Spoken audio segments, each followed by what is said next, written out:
Hi betting experts, on Tuesday, April the 15th, we're off to Newmarket, to HQ, the start of their season there, the ground. For the start of the three-day Craven meeting, it's good to firm, but looking at the weather apps, as I have been monitoring them quite carefully, there's an 85% chance of rain on Tuesday at the time of recording, so perhaps things will take the jar out of the ground. I would imagine Newmarket would really be desperate for some rain. I don't think it's rained for about 2 months there, reading the reports. They must have put quite a bit of water on to keep it raceable, I'd have thought. But anyway, it's a fascinating card, a really good mixture of group racing and top-class handicaps. We'll be at Newmarket for all 3 days. We start off with our betting expert daily nap, sponsored by Priced Up Bet.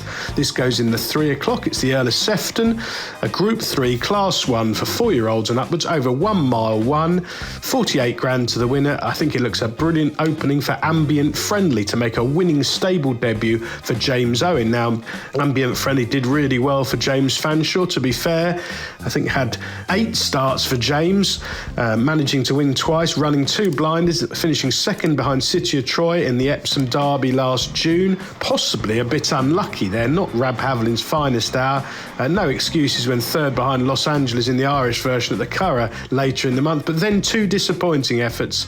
10th at York, perhaps just not having the track there on very firm ground, and then last of 5 at Longchamp in a mud bath. So I think Connections decided they'd have a change of scenery. They found James Owen, who is absolutely flying. He's had 8 winners in the last 14 days, most of them over jumps, but he's an extremely good trainer going places, and I think it's quite possible that Ambient Friendly might well improve for the change of scenery. This also represents a big drop down in class and a drop back in trip, back to 1 mile 1. I don't think Ambient Friendly will be inconvenienced if the rain does arrive. He's got plenty of form on good to soft, so no bother at all. I very much doubt I'll be getting testing with a bit of showers on good to firm ground, but everything looks in place. This is a big drop in class. Hector Crouch booked for the ride, an excellent up-and-coming young jockey. The 212-day layoff should be no issue at all, and I think Ambient Friendly can justify a short price before going on to have a prolific season over middle distances. Our betting expert value angle selection, sponsored by Priced Up Bet, goes in the 150.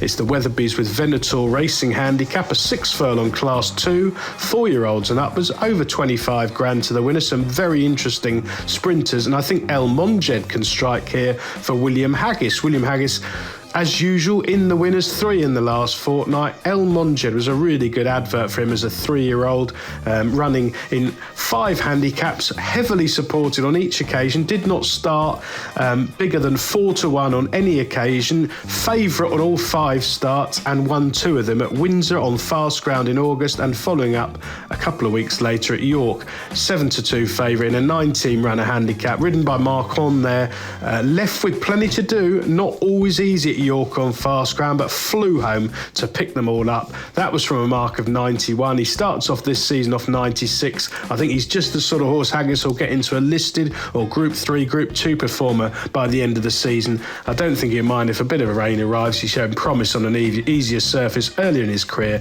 I'd imagine he's bound to be fit for this valuable prize at the local track after 235 days off the track. Jim Crowley replaces Mark, and he's been on before. El Monjed looks like it's going to be extremely hard to beat with a clean run through from off the pace. Best of luck on Tuesday, betting experts, and please do remember to like and comment on all of our Priced Up Bet sponsored videos.